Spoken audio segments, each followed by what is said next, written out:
बहुत पुराने समय की बात है। गंगा के किनारे बसा था एक शांत सा नगर। वहां लोग मेहनती थे, पर मन से अशांत। हर किसी के भीतर कोई ना कोई डर था। कोई भविष्य से डरता था, कोई बीते हुए कल से, और कोई अपनों को खो देने के भय से। उसी समय भगवान गौतम बुद्ध उस नगर की ओर अपने शिष्यों के साथ आ रहे थे। उनके चरण जहां पड़ते, वहां मानो हवा भी शांत हो जाती। नगर में एक व्यक्ति रहता था।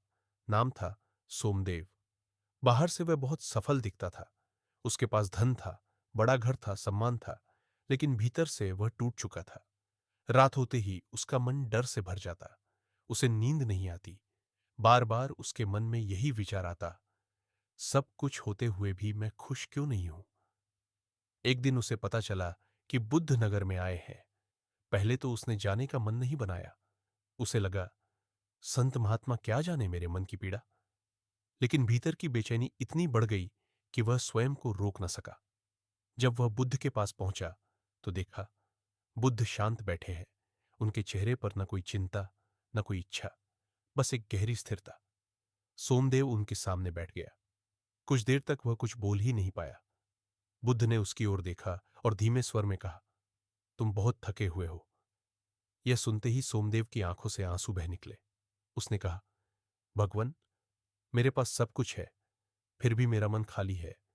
मैं हर पल किसी न किसी डर में जीता हूं। मैं भविष्य से डरता हूं, मृत्यु से डरता हूं, अपनों को खो देने से डरता हूं। बुद्ध मुस्कुराए।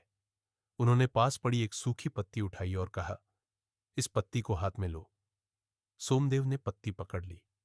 बुद्ध बोले, अब इसे कसकर पकड़ो।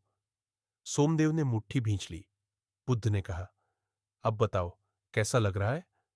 सोमदेव बोला, हाथ में दर्द हो रहा है। बुद्ध ने शांत स्वर में कहा, दुख पत्ती में नहीं है, दुख उसे पकड़े रहने में है। यही तुम्हारे जीवन की कहानी है। तुम हर चीज को कसकर पकड़ना चाहते हो। धन, रिश्ते, भविष्य, पहचान। डर इसी पकड़ से जन्म लेता है। सोमदेव चुप हो गया। बुद्ध की बातें सीधे उसके हृदय में उतर रही थी। बुद्ध ने आगे कहा, जिस दिन तुम छोड़ना सीख जाओगे, उस दिन डर अपने आप समाप्त हो जाएगा। कुछ दिनों तक सोमदेव बुद्ध के साथ रहा। वह सुबह उनके साथ भिक्षा के लिए जाता, शाम को उनके उपदेश सुनता। धीरे धीरे उसके भीतर बदलाव आने लगा। उसे समझ में आने लगा कि वह जो सुख बाहर ढूंढ रहा था, वह कभी बाहर था ही नहीं। एक दिन नगर में अकाल पड़ गया। लोग परेशान थे।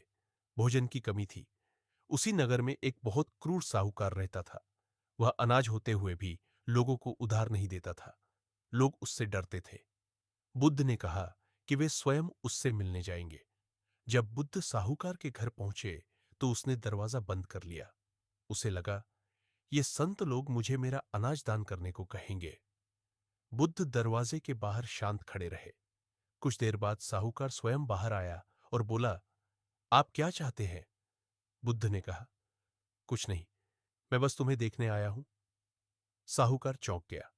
बुद्ध ने कहा, तुम बहुत अमीर हो, लेकिन तुम्हारे चेहरे पर गरीबी दिखती है। साहूकार को क्रोध आ गया। आप मेरा अपमान कर रहे हैं। बुद्ध ने कहा, नहीं, मैं सच कह रहा हूं।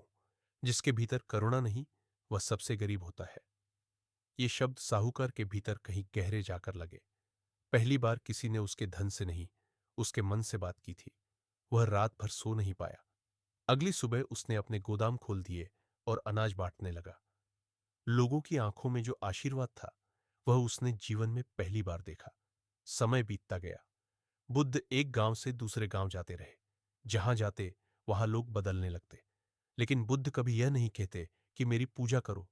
वे बस इतना कहते, खुद को समझो। एक बार एक युवा उनके पास आया। उसने कहा, भगवन, मैं सब कुछ छोड़कर आपके जैसा बनना चाहता हूं। बुद्ध ने कहा, तुम भागना चाहते हो या समझना। युवा चुप हो गया। बुद्ध बोले, संसार छोड़ना आसान है, लेकिन मोह छोड़ना कठिन।